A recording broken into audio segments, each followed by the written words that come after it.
My name's Fran Bennett. I'm the director of this thing called the Ada Lovelace Institute, but I'm kind of in disguise with that. So really my background is in tech and working with data, and I am the interim director of this social science research institute, which is quite different for me. It's been an eventful year working in AI policy. I took it on as what I thought would be a very eeasy gig because no one was that interested in AI policy. That was a very bad assumption, it turned out, last year. So I spent a lot of time talking to people. And the mission of the Ada Lovelace Institute is to make data and AI work for people and society, and they do that by doing various kinds of research and trying to get it in front of policymakers, but also people who build technology and run things. So trying to get things to work out better for us all. And I'm here today to talk about developments in data and AI tech, what those might mean for all of us, and how technologists in particular, like people in this room, might think about pushing things in a better direction. Because new developments in AI often do promise to make our lives better, and lots of people are excited about that promise. But I want to point out that there are lots of ways in which new developments in AI can actually make things very complicated. As you'll all know, John's already introduced how complicated things are, even with old technologies in Fintech. And introducing AI developments could even make things worse for all of us if we mess up the implementation and the integration into existing systems. So today I particularly want to talk about some of the unintended consequences of AI. They're actually pretty easy to anticipate based on our experience of other new tech. So I want to talk about what those are likely to be and how we might think about avoiding the downsides as we sort of bringing in lots of new tech. And now, if I was doing the very standard generative AI talk right now, I'd say, it's going to revolutionise our lives in the next few years. And it is true that generative AI has pulled off some really impressive tricks lately. It can create surprisingly convincing text, videos and sounds. It's created some very questionable art. This is the sort of most safe for work questionable art I could find, but I'm sure you've all got your own favourite examples. And we do keep adding new capabilities. I didn't think this was the direction that we were going to build in, but we have, and I'm sure there'll be new surprising things. It's also been important in more important areas of scientific discovery, like genomics. So it's actually changed the game in lots of areas like that. So AI's got everyone's attention, particularly in the tech community. We're all thinking about what new things we could build with it, what might change as a result. We've maybe not got to flying cars yet, but maybe some other kinds of interesting magic and useful things can be built. But despite all that interesting promise, I don't think we should start from assuming that AI and even data-driven technologies will be revolutionary or even will be always positive in every situation. And actually, I think that's a really dangerous assumption. And just assuming that it's going to be brilliant will lead to a lot of wasted energy, and at worst could ruin a lot of people's lives. So if we assume that AI is the solution for everything, we should go as fast as possible, build as fast as possible, figure out the downside as we go, spend lots of resources and just accept whatever collateral damage happens. And the poster boy for that kind of approach is Sam Altman, who lots of you have probably come across, the CEO of OpenAI. Very, very excited, obviously, about all of this. So this guy has actually said, we need breakthroughs in nuclear fusion, not because of the climate crisis and because of the need for green energy, but just because we need to power more model training.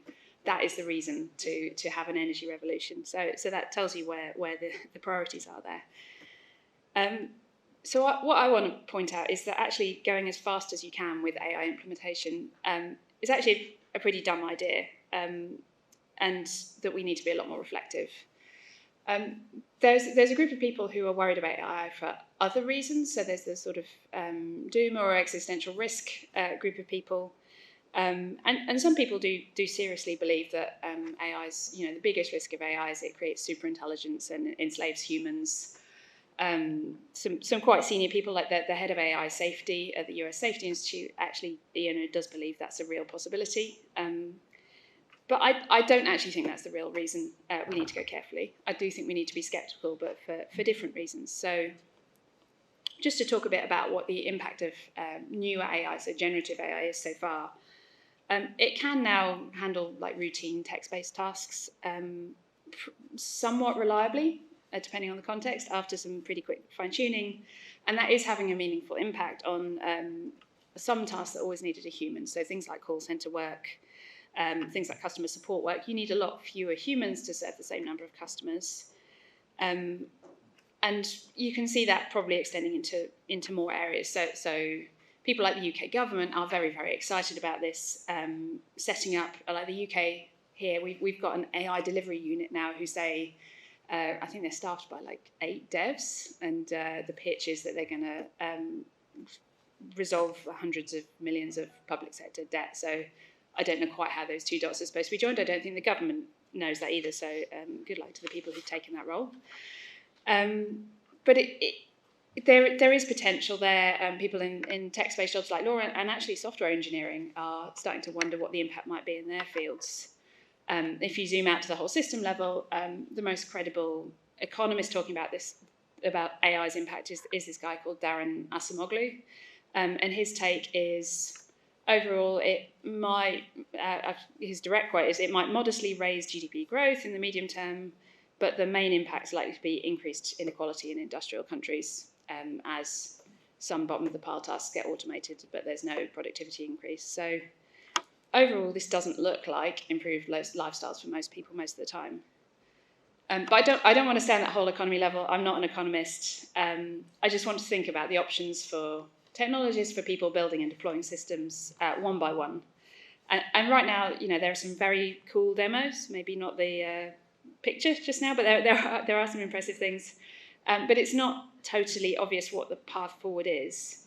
And I think the question we just need to ask ourselves for each system is really, really simple, but it's very, very slippery. And it's just, does this work? And does it work for the thing you need it to do?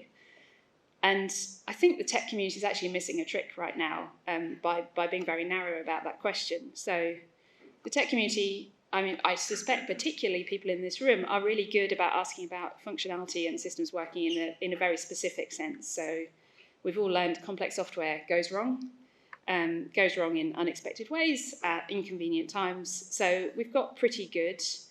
We've got a whole ecosystem of practice, in fact, about how to make sure things do work. We've got unit testing, we've got code review, release controls, monitoring, a whole suite of things that we do. So if we're clear on what working needs to be for a system, we're actually pretty decent at making sure that's happening and verifying that and fixing it if it breaks. Unfortunately, with AI, even on that quite specific question, we don't often look closely enough or develop specific enough tests because the technology is just really exciting and it's really new. And it's particularly hard to get right with data and AI systems, which have extra challenges to benchmark, to verify function. There are loads of examples of this. One fairly recent one is AWS got in trouble they were selling a facial recognition product which matched faces from a database with faces from video feeds. They sold it to lots of police departments, and it turned out that the thresholds that AWS had set things for were acceptable for white faces in perfect daylight. They were not great for black faces in normal video conditions, and so there were an awful lot of arrests based on false matches made with confidence by police departments who'd been promised that the thing worked to a certain standard. This kind of thing has happened loads in the past. It will continue to happen in the future, particularly when it's very hard to nail down what working means in a way that everybody understands clearly. There's a brilliant paper called The Fallacy of AI Functionality, which has a taxonomy of all the different ways that AI and data systems cannot work. And it's really worth the read if you want to start to map out how you want to think about this. And it looks across lots of different contexts there. So that's the possibly easy and narrow sense of does the system work? Asking that question a bit more broadly is even harder to pin down, but it's also really, really more important. So again, the tech industry's built up a set of ways to think about whether systems work in a broader sense. So a few decades ago, that might have looked like a massive requirements document. Nowadays, we think more about things like user personas, user stories. We try and get a richer perspective on what it means for a system to work for the goals that the people have. But even then, we don't often have the full context of what a system working can look like. And that's that's not completely the technologist's fault, right? It's because it's a question about the people and the organisations as much as it is about simple measurable attributes of a system. And in the social science world, which is the world I've been in for the last year or so, they call this a socio-technical perspective, so looking at the mixture of people and computers together. And as computer systems become more complex, more important to our lives, more hard to know because of this data and AI trend, it becomes unfortunately impossible to avoid taking this more complicated socio-technical perspective on what it means for a system to work. And I want to argue that any responsible developer, particularly using something like new AI tech, has to expand their own understanding of what a working system looks like as far as they can, and to try and educate other people as well to do the same thing. Because it's tempting and it's much simpler to keep your definitions narrow and your tests very definable. But actually, if you do that, you miss something really important, and you end up with systems that are actually working against their users and against the wider community that they need to serve. And to make that a bit more real, I'm going to talk about a story that you've probably already heard about right now, which is the Horizon scandal. So Horizon's a piece of accounting software. It was developed by Fujitsu. It was rolled out to post offices in the UK. It was really bad software. It was really flawed. It was not reporting the right numbers. On the basis of those numbers, 900 postmasters were convicted of theft, of fraud and false accounting. People's lives were absolutely ruined for years because the post office doubled down on that and continued to prosecute. And there wasn't any AI involved, right? This wasn't a system that was complicated. It wasn't unknowable. Even then, things went incredibly wrong. And there were some really basic failures here, right? On the most narrow definition, developers only managed to get the money in the system to balance by hacking transactions. Doesn't seem great. So if you didn't have to think very hard to say there's probably going to be a side effect to doing that hack transaction and getting the system to balance in this way. So I hope no one in this room would do that, and everyone would at least broaden their thinking that far. But the part I really want to focus on is what was happening outside the Fujitsu building. So over at the post office, they assumed that the computer was working. And so where the system reported a different number to the sub-postmaster, they said, well, that squishy, unreliable human must be the one that's wrong. It can't be the system, it has to be the human, because the system is infallible. And the dev team didn't do anything to change that assumption. And so when the post office stuck to that approach, they ruined people's lives. Lives were lost, families were lost. And I don't think we should see this as an isolated scandal. I think it probably can and will happen again. In fact, I know it's already happening in some systems. So because systems coexist with people and they're mixed up with institutions and power relationships and all this stuff, things do get really, really, really messy. And people outside the technology team, either in good faith or bad faith, choose to believe that the system's infallible. And that means that when systems are inevitably fallible, really bad things can ensue. So a really big thing I take away from this is that it's technologists' job, partly, it's everyone's job, but technologists have a lot of power here, to impress on other people that even slightly complex systems can fail in surprising ways sometimes. So you've got to understand the weak spots and the risks of the system. You can't just say it's done, it's perfect. And if a human says something bad's happening to them because of the computer, you have to leave open the possibility that's true. And those failures can happen way outside of the tech organisation. So people all along the chain need to be ready to spot and to think about problems. Because people outside the tech organisation have a lot more faith in the magic, in the magical powers of computers than anyone in this room. So we do have an obligation to make sure they don't believe that. And the reason that's a really big deal right now is in lots of places, particularly in governments, people are feeling really excited and gung-ho about getting AI to do or support tasks that were human. So they're thinking that AI could be a really workable replacement for humans in lots of settings. And they see things like, AI's passed the US medical licensing exam, and so it could be a doctor.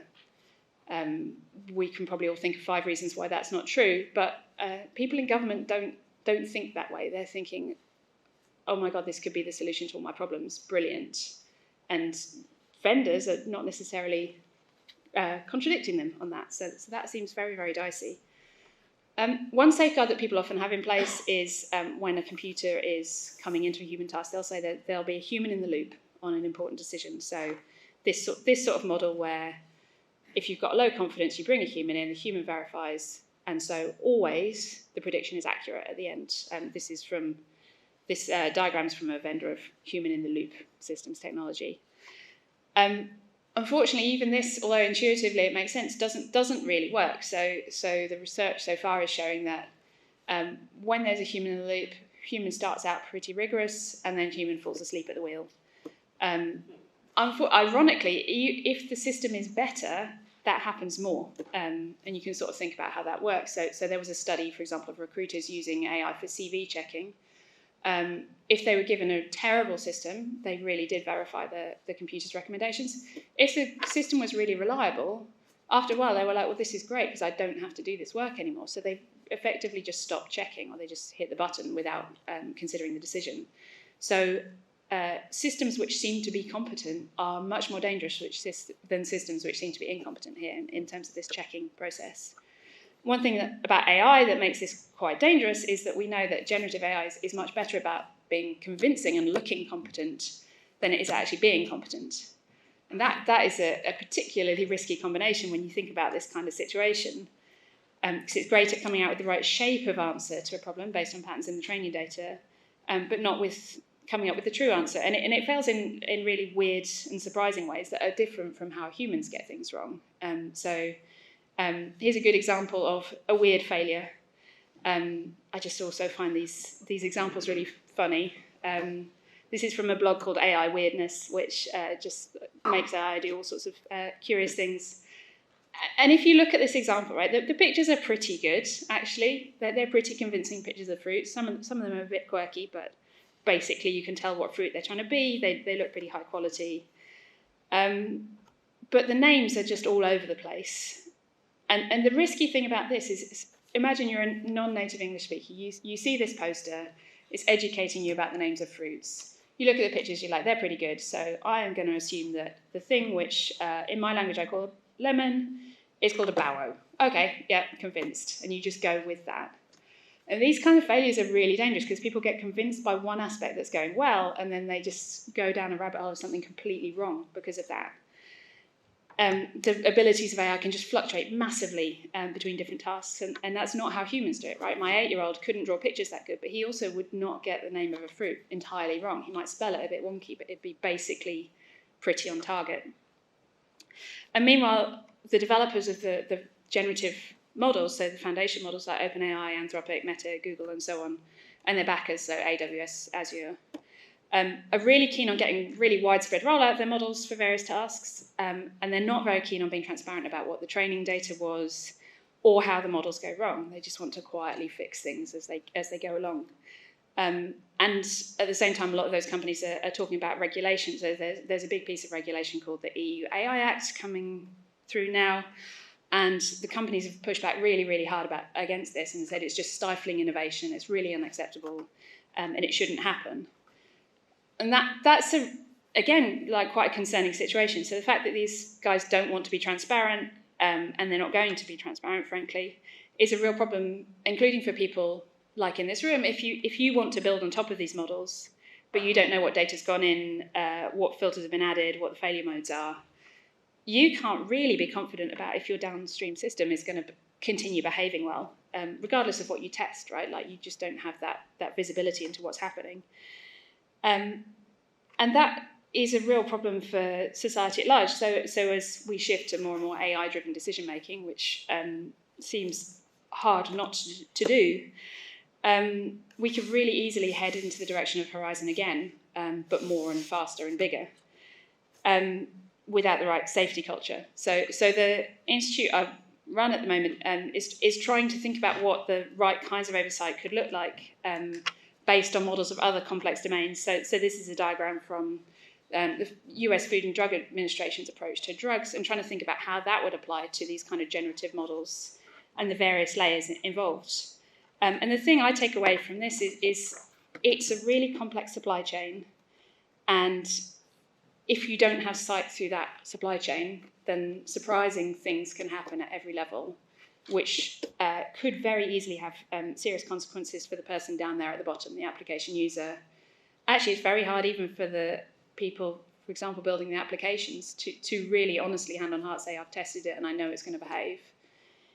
And so there's a lot of danger right through the chain, unless there is visibility through the chain on how things work, and then we can agree on how to develop good tests and how to verify that things are behaving how they need to. And you'd hope that government and regulation would step in here and would make sure it's all right, but unfortunately we're not actually seeing that. So we did have the GDPR. In the UK, we've now got a replacement for GDPR called the DPDI bill, which is actually taking out the protections on automated decision-making. So GDPR had some rules about that. The UK version of it is now proposing to remove that. That seems like epically bad timing, frankly, to remove that protection just at the moment when we are likely to do a lot more automated decision-making, and it's much more risky. The UK government's current catchphrase about all this is that they won't rush to regulate. I think they just like the alliteration. And they've said industry will volunteer to look after people's interests. I am not convinced. I hear from the audience that you are also not convinced. Good. Not casting any aspersions on industry's motives, but the incentives are just not right. They don't have reasons to be transparent and to do what we want. So just to start, to stay a moment longer on where the big issues might be, particularly with new and big data-driven systems, a framework to just start thinking about, I think. We know what new kinds of issues we might encounter beyond those sort of simple horizon-type areas. So we know systems can be biased, driven by the training data or by the feedback mechanism. A really famous example of this is predictive policing, where they were trying to deploy police to areas where more crime might happen. Seems pretty logical. Problem with that is the training data was on where arrests were made. Arrest data is biased by who police like to arrest. And then the feedback mechanism was you send police to places where people are arrested, and then you make more arrests, and so you reinforce your training data saying, here is where all the bad people are and where all the arrests should happen. And that has gone down all sorts of rabbit holes, which are very easy to imagine. If you use a system like Copilot for coding, some research on that tool suggests also there's biases and issues in the training data there. In that case about common but insecure code patterns that contain vulnerability. So again, the data isn't necessarily something you can rely on as ground truth, and downstream that means that the outcomes that you get are not necessarily the ones you want. Second, the black box nature of the newer models and the fact they're stochastic, so you don't get the same answer twice, adds an extra layer of challenge. So even a traditional ML system where you can actually look at the internals is also already quite hard compared to standard software, because the outcomes are so dependent on the input data, and the weights of the model can change depending on training. So issues can only sometimes emerge as the input data evolves or the model weights evolve. Generative AI or neural network-based systems are even worse, because you can't expect the same answer twice. You've got no sensible way to inspect the internals. And in fact, the model might come from an entirely different vendor who does not feel like telling you anything about what they're giving you. And then there's this issue with the supply chain, so it's not transparent. You don't necessarily have information about what version of a model you're running, what transformations are applied, what data it's been trained on. Some of the data is of questionable origin, so vendors definitely don't want to tell you what the data is. So you have to be on even higher alert for the unexpected when you're using this tooling. And the issue with all of this isn't that it's impossible to understand it. Sometimes the problems can be subtle. But the bigger problem is that the people deploying the tech don't really want it to be true, that it's messy and annoying and slow and expensive to do this well. If you want to play with the cool toys, actually it's fiddly and it's not infallible, and you have to admit to that if you want to make safe, reliable systems. So people sometimes just choose to believe the system's fine because it's more convenient and the incentives line up to believe and to say that. And we saw that in Horizon. We've seen it over and over again since. And we could really, really see this more with AI deployments. So thinking about how to make it better, there are some lessons from other domains, so like medicines or transport or food, that you can take to think about what good could look like, both if the government ever gets around to regulating, it would be great to see some of this. But also, if in industry and in building you are thinking about how to test and different patterns to think about, there are some examples we can learn from. So we know it's going to need multiple types of solutions. There's not a one-size-fits-all answer. But we can think about ways to shape the outcome. For example, testing for safety. So as we do with cars, we crash test individual vehicles, we crash test models of cars. We need to test critical software harder and more frequently than we do. In food safety, right, if you get food poisoning from the supermarket's liable. And if AI goes wrong and someone's harmed, is it clear who's liable? Not in a legal sense, certainly, but if you're thinking about with vendors, if there is a problem, make sure you understand where the liability lies and that person understands that they need to make sure things are safe so that they are not liable. If we think about planning permission, we have space for the public who are affected by it. I would argue, particularly if we're thinking about government systems, we need to think about the public who are affected there and get their voice in, so that we understand their user personas, really, really properly. And then finally, probably most importantly of all, when a human's made an important decision about your life in a bureaucracy, you usually have a right to request an explanation and to contest it. We don't have that right for AI-driven decisions right now, and we really, really should do. We should have a right to explanation and to recourse if a decision has gone wrong in the many subtle ways that they can go wrong. We did a big survey last year on AI and on people's attitudes to it, and one of the interesting findings was people had very complicated feelings about AI, both positive and negative, both held at the same time often.